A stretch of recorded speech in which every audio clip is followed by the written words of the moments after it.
Dans le podcast précédent, nous l'avons compris, la technologie qui gagne nos sociétés n'est pas sans impact sur le politique. Nous avons ainsi examiné un angle qui nous paraît l'illustrer assez concrètement, le profilage s'appuyant sur les outils numériques et ses répercussions sur les résultats des élections.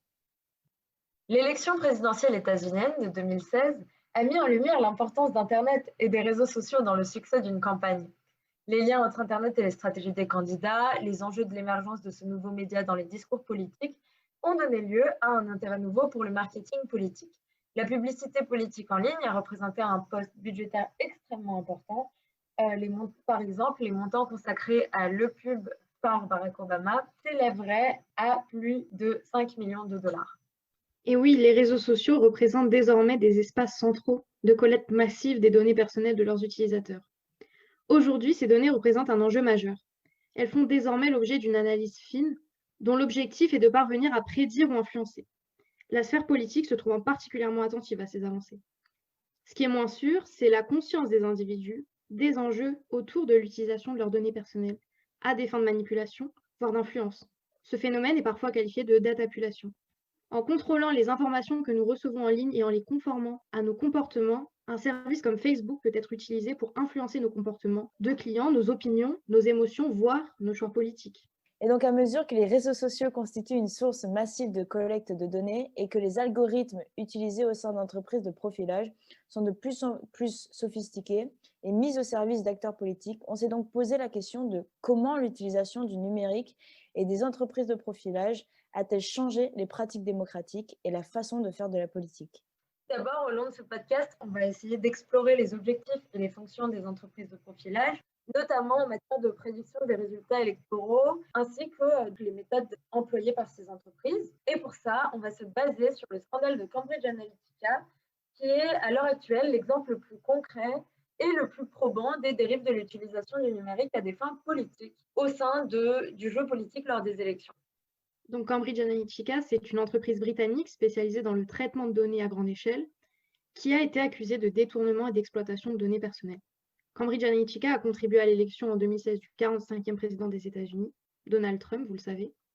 L'objectif de Cambridge est clair si on se fie au slogan qui a été mis en avant au sein de leur présentation à destination de clients. Ils souhaitent changer le comportement grâce aux données, et ce par le biais de publicités ou de messages micro-ciblés sur les réseaux sociaux.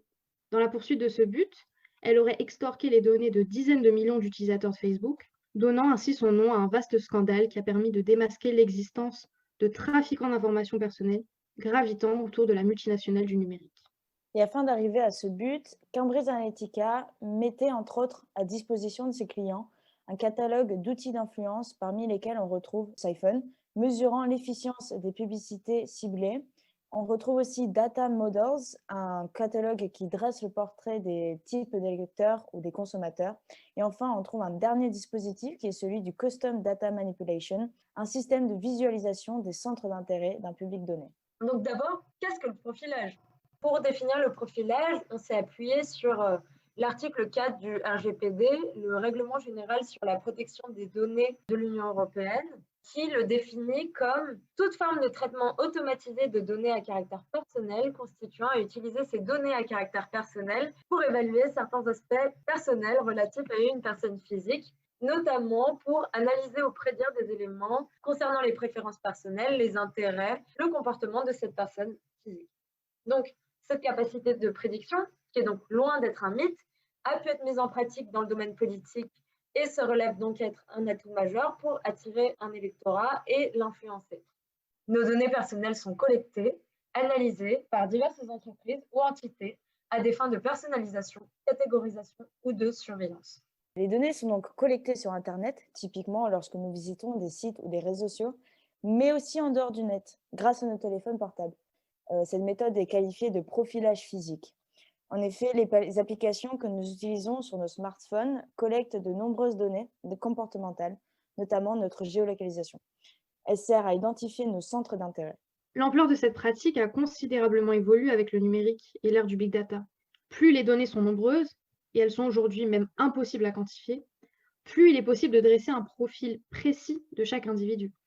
Les plateformes les plus propices à l'amassage de données sont les réseaux sociaux, qui attirent aujourd'hui un grand nombre d'internautes. En 2018, ils sont 3,2 milliards à les utiliser activement.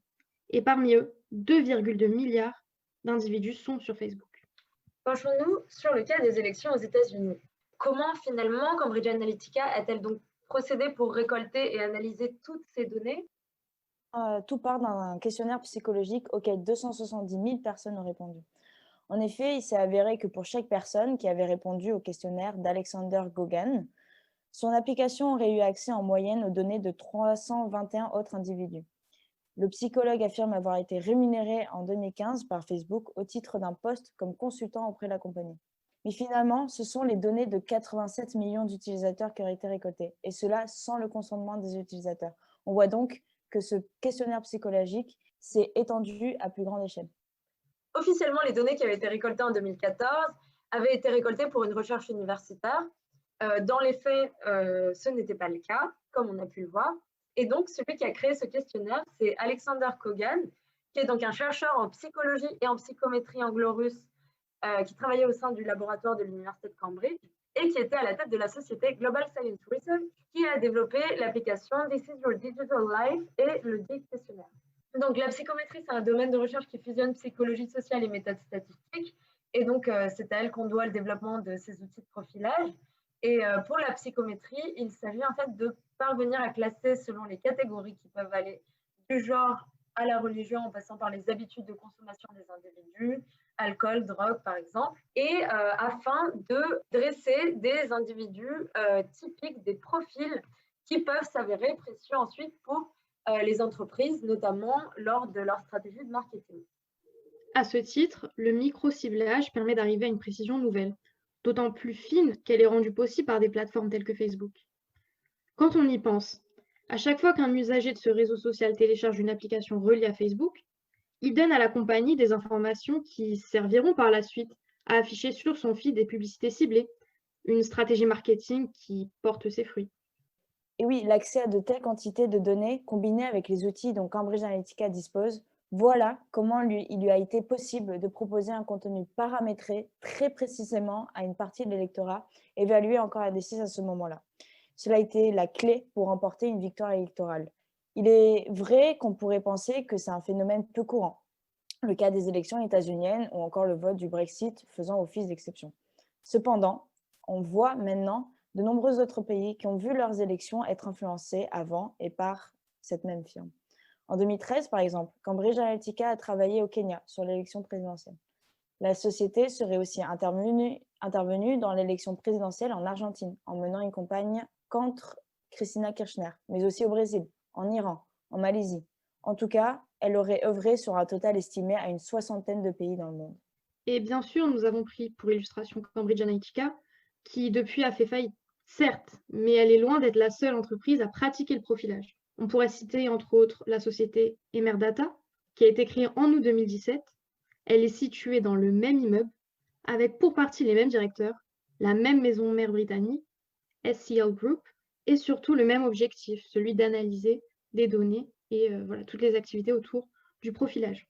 On pourrait également citer Auspex International, qui a été fondé en juillet 2018 par d'anciens employés de Cambridge. Et finalement, plusieurs salariés de Cambridge ont été embauchés au début de l'année 2018 par une autre société, c'est la société Data Propria. Merci de votre écoute, c'était la fin de ce deuxième podcast et on espère vous retrouver pour le prochain et le dernier de la série.